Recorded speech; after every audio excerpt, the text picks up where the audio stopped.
լուծումներով եւ սա է մեր նշածողը ավտոմատ ձևաչափերով։ Տիկին Ավանեսյան, ուրեմն նախորդ օրը երեկոյան հեռուստացույցի դեմը նստած ալիքներն էի փոխում, մեկ էլ մի ալիքով լուրեր էր, տեսա առողջության ապահովագրության մասին խոսքը, ասի կանգ առնեմ, տեսնեմ ինչ են ասում։ Ուրեմն ինչ իմացա ես այդ ռեպորտաժից։ Ես այդ ռեպորտաժից իմացա, որ առողջապահության համակարգը փլուզվել է, ջախջախվել է եւ գոյություն չունի այլևս Հայաստանի Հանրապետությունում եւ մենք տենց կատաստրոֆայի առաջ են կանգնած, որ կոവിഡ്ի համավարակը 1000 ներողություն գալաթ է արել եւ հիմա մենք տենց ես ճիշտ ասած վախից անջատեցի հեռուստացույցը եւ հիմա կուզենայի ձեր մեկնաբանությունները կարող է մի բան կամ մեզ չեք ասում մենք տեղյակ չենք։ Պարոն վարչապետ, երբ որ այդ ռեպորտաժներից գնում ես կոնկրետ հիվանդանոց, կոնկրետ պացիենտի սենյակ ու տեսնում ես վիրահատված 3-80-ամյա մեր քաղաքացին, ով մինչև այդ, եթե այդ խնդիրը ունենար դեկտեմբերի 31-ից առաջ լրջագույն խնդրի առաջ էր կանգնելու, որովհետև հասանելի չէր լինելու այդ ծառայությունը սրտի ռիթմավարի, 2 օր առաջ վիրահատվել է եւ 3 երեկոյան տուն է գնացել վերականգնված առողջությունով, այսինքն մենք միշտ ունենք այդ իրականություն եւ ներկայացված։ Բայց այնուամենայնիվ, չէ, նախ եկեք մի բան ասենք, որովհետեւ մենք այն որ այս մասշտաբի բարեփոխումը ինքը այտենց բան չի լինելու, մի բաժակ ջուր խմելու նման չի լինել, այդ մենք գիտենք, բայց այնուամենայնիվ հիմա ոնց եք դուք գնահատում, ենթադրենք 10 բալանոց համակարգով մենք մեր խնդիրը ինչքանով ենք քանի բալ կգնահատեք մեր խնդրի կատարման այս պահի դրությամբ մակարդակ։ Ես կարծում եմ մենք 6.5 ենք, պարոն վարչապետ, եթե ազնվորեն ասեմ, ես շատ ավելի մեծ խնդիրներ էի ակնկալում պրակտիկայում կիրառման արդյունքում։ Իհարկե մենք ունենք այս պահին խնդիրների բաժանել ենք նաև կատեգորիաների։ Առաջինը դա տեղեկատվական բացի խնդիրներն են, այսինքն մարդիկ լրացուցիչ տեղեկատվության կարիք ունեն, ինչպես օգտվեն ոչ միայն պացիենտները, այլ նաև մեր բժիշկները, որը որոշակի ժամանակ է պահանջում, մինչև որ նաև մեր բուժաշխատողներն ու վարչական մասի պատասխանատուները ամբողջությամբ այս բարդ համակարգի տեղեկատվական կտորները կկարողանան արդեն դառնա իրենց ռուտին աշխատանքը, սա առաջի հատվածն է։ Ունենք նաև որոշակի իրական կյանքում շատ սպეციფიկ իրողություններ, որոնք որ ի հայտ են եկել, մի օրինակ բերեմ, պարոն վարչապետ, հավելվածը ներբեռնում են մեր ավակսների ներկայացուցիչները, բայց քանի որ կարգավորումները այնտեղ գրվում է ինչպես դեմքը շարժել, ակնոցները հանում են չէին կարողանում հետևել այդ ուրեմն տրվող ցուցումներին։ Հիմա այսօր թարմացրել ենք հավելվածը, կլինի նաև ձայնային հուշում, որ ինչպես շարժել դեմքը, որ նույնականացումը լինի։ Այսինքն մենք բոլոր խնդիրները ճկուն ձևով փորձում ենք ֆիլտրել եւ փոփոխությունների եւ անընդհատ լավարկումների շրջանակում կարգաբերել։ Հիմա ճիշտ է, նիստը երկար է տևում, բայց ես մի բան պետք է պատմեմ ձեզ, որովհետեւ նախ ուզում եմ բոլորս, որովհետեւ հիմա ես ինչպես մնացած բոլոր դեպքերում կա մի քննադատություն, ավելի լավ նախապատրաստվեիք, նոր անեիք, ավելի լավ նախապատրաստվեիք, նոր անեիք, եւ ես շատ մտածել եմ այս թեմայի մասին, ավելի լավ նախապատրաստվելու մասին, եւ ես ուզում եմ առաջին հայացքից կապ չունեցող մի պատմություն պատմել, դա գաղտնիք չի, որ ես հեծանիվ եմ քշում։ Այս որոշ ժամանակ հեծանիվ վարելուց հետո, ուրեմն կա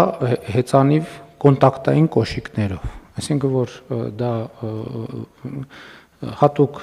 հատուկ այդ պեդալի հատուկ կոշիկա, որը սենց բան անում, մտնում է բանի մեջ։ Եվ ինքը պարզ է, սովորական կոշիկներով քշելուց հետո շատ բարդ է, եւ ես որոշեցի, որովհետեւ տենց ավելի արդյունավետ է, ավելի սահուն է, ավելի հաճելի է հեծանիվ վարելը։ Եւ ես որոշեցի, որ արդեն բավարար ստաժ ունեմ, որ կարող եմ արդեն կոնտակտային կոշիկներով քշել այդ հեծանիվը, բայց հասկանում եմ նաեւ, որ դա պետք է սովորել։ Եվ ինչ որոշեցի, շատ տրամաբանական մի բան որոշեցի, որ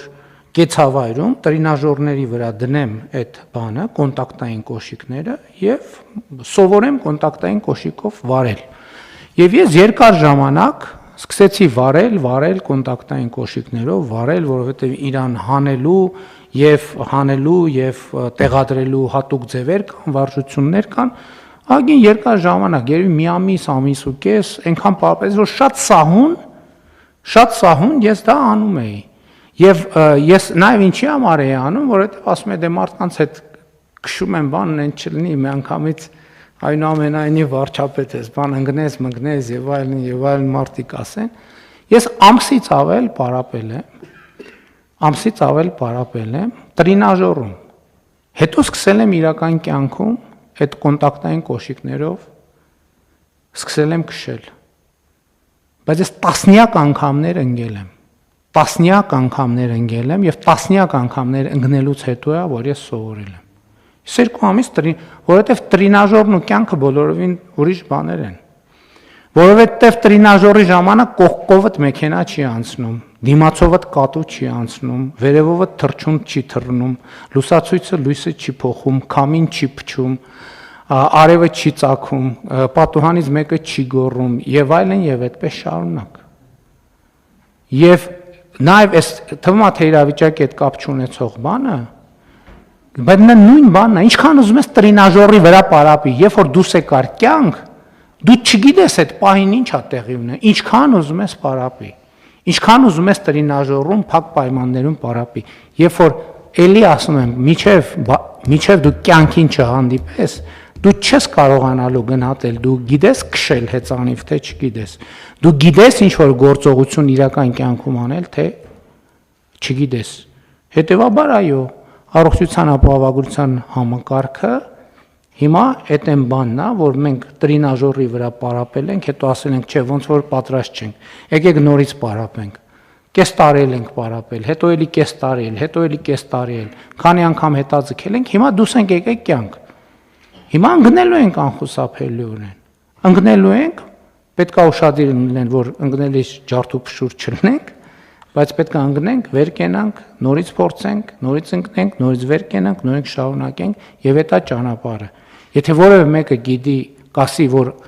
այլ տարբերակ եւ այլ ճանապարհ կա, ես գոնե իմ սեփական փորձով եւ չգիտեմ ուրիշ որևէ մեկի փորձը, որ այլ ճանապարհ կա։ Հետևաբար այո,